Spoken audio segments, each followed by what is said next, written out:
Step by step decision making की हमें जरूरत है। अब मेरे इस वक्त मेरी अजम्पशन ये है कि मेरे सामने जो लोग हैं वो सारे वो हैं, मेजॉरिटी वो हैं जिन्होंने इस वक्त क्लासेस शुरू करनी है या उन्होंने पेपर्स का डिसीजन लेना है। कुछ ऐसे भी हैं जो कि 1-1.5 साल से आर्टिकल्स में हैं, उन्होंने भी सोचना है। तो एक दफा थोड़ा सा आवाम को मैं समझ लूं ताकि मैं सामने लोगों को एड्रेस करूं। और जो ऑनलाइन सुन रहे होंगे ज्यादातर वो स्टूडेंट होंगे जिन्होंने डिसीजन लिया होगा कि वो अब अपनी पहले सीफेप के पेपर दे दें फिर बाद में। तो इस वक्त आप में से कितने ऐसे लोग हैं जिन्होंने ये डिसाइड किया है कि वो सीफेप के पेपर देंगे और उसके बाद आर्टिकल शुरू करेंगे? ठीक है जी, हमारे पास कुछ हजरात वो हैं जिन्होंने आज ये डिसीजन लिया है कि पहले वो सीफेप देंगे और फिर उसके बाद वो आर्टिकल्स की तरफ जाएंगे। कितने ऐसे लोग हैं जिनके आर्टिकल्स अभी शुरू हुए हैं और वो सोच रहे हैं कि अब हम आर्टिकल्स के बाद अब साल बाद 1.5 साल बाद उनकी अटेम्प्ट आई हुई होगी? तो हमारे पास इस वक्त सैंपल में कुछ लोग वो भी मौजूद हैं। कुछ ऐसे हैं जिनको अभी तक आर्टिकल्स ही नहीं मिले, वो भी हमारे पास मौजूद है। और कुछ ऐसे हैं जो 1.5-1 साल से आर्टिकल्स कर रहे हैं, वो भी हमारे दरमियान। तो इसका मतलब है कि मेरे सामने इस वक्त जो यूजर्स है वो एक बड़ा डाइवर्सिफाइड मिक्स है जिसमें हर तरह के लोगों की नुमाइंदगी है। तो इस वक्त जो हमारी मेजॉरिटी गाइडेंस होगी वो डिवाइड हुई होगी उन दो तरह के लोगों के लिए, जिन्होंने डिसीजन लिया है कि वो आर्टिकल्स की तरफ जाएंगे या जिन्होंने डिसीजन लिया है कि वो पढ़ाई की तरफ जाएंगे। मीनवाइल कुछ ऐसी बातें होंगी जो सबके लिए काम की होगी, जैसे जो लोग ऑलरेडी आर्टिकल्स कर रहे हैं उनके लिए काम का क्या है, आपके लिए आइडियल टाइम्स टू स्टडी और ये सारी चीजें, इस तरह की छोटी छोटी गाइडेंसेज हैं, छोटी छोटी सी बातें हैं जो सबके काम की हैं। अब आप लोगों को 2x पे चलने की वो आदत हो गई है, तो मैं भी थोड़ी सी अपनी रफ्तार तेज करने की कोशिश करूं। हमारी इस काउंसलिंग में हम बेसिकली किन एवेन्यूज पे बात कर रहे होंगे? बस ये देखा, सीए फाइनल में ना बस इतनी सपोर्ट मिलती है बेचारे teacher. Step by step what to do. सबसे पहले माइंड बनाना है, मेकअप योर माइंड।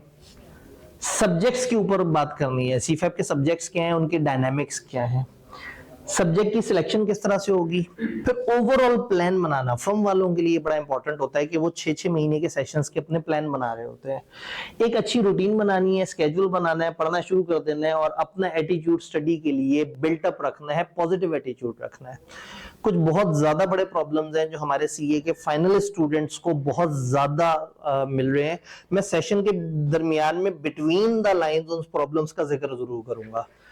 इस वक्त हमारे स्टूडेंट जो आर्टिकल्स में जाने के बाद उनके साथ हो क्या रहा है, इतनी कमाल अपॉर्चुनिटी छोड़ के वो अचानक से फिसल जाते हैं। आईकेप ने इस वक्त दरिया बहाए हुए हैं, सखावत के फुल लेवल पे आईकेप इस वक्त पहुंचा हुआ है, फुल मूड में है कि यार आ जाओ, मुझे बस हल्का सा छेड़ के चले जाओ, मैं तुम्हें पास कर दूंगा। इतने मूड में बैठा हुआ आईकेप। अपीयर होने वाले तारीखी तौर पे बड़े कम हो चुके हुए हैं और पास होने वाले तारीखी तौर पे बहुत बढ़ चुके हैं। आज एक बंदा सीए फाइनल इंतहाई ईमानदारी से, नेक नियति से पढ़ के देता है, उसकी 80% चांसेस हो चुके हैं कि वो पास कर जाएगा। तारीखी तौर पे इतना ज्यादा आसान नहीं था सीए फाइनल कभी भी जितना अब हो चुका हुआ है। आईकेप का टारगेट है नंबर बढ़ाना है और जो वॉल्यूम आ रहा है उस वॉल्यूम में से आधा मायूस हो चुका हुआ है, आधा पाकिस्तान के हालात से परेशान है। कुछ लोग एसीसी में शिफ्ट हो रहे हैं, कुछ लोग जिंदगी को लेकर परेशान है, कुछ पढ़ना ही नहीं चाहते। बड़े थोड़े से लोग वो रह गए हैं जो इस्तकामत के साथ सीफेप पे कायम है और पेपर दे रहे हैं, और उन थोड़े से लोगों में आईकेप थोक के रेट से बंदे पास करी जा रहे हैं। तो शायद ये 2 साल सबसे आइडियल हैं पेपर पास करने के लिए। इससे पहले भी इतना आसान नहीं था और इसके बाद भी इतनी सप्लाई वगैरह का मामला हो जाएगा कि आईकेप फिर थोड़ी सी ब्रेक लगाएगा। इस टाइम पे आईकेप को एक लालच है, उसने अपना नंबर ऑफ मेंबर्स बढ़ाने हैं। तो पिछली 2-3 अटेम्प्ट से यादगार तकरीबन 3 अटेम्प्ट ऐसी हैं जिसमें औसतन 500 के आसपास बंदा क्वालिफाई हुआ है। मेरा रजिस्ट्रेशन नंबर है 7922। जो रजिस्ट्रेशन नंबर मुझे मिला, मैं बड़ा लेट रजिस्टर हुआ था, तो मुझे 2014 में जाके अक्टूबर नवंबर के आसपास ये रजिस्ट्रेशन नंबर मिला। तो समझे 2014 और 1961 से आईकेप सीए करा रहा है, 39 साल और आगे 14 साल, तकरीबन 53 साल। 53 सालों में 8000 के करीब बंदे क्वालिफाई हुए हैं। इस वक्त तकरीबन 13,000 का नंबर चल रहा है। यानी 53 सालों में 8000 बंदे पास हुए हैं और इस वक्त एक साल में 1000 बंदा पास हो रहा है। तो this is highest number of qualification जो एवर अचीव हुई है कभी भी आईकेएप में।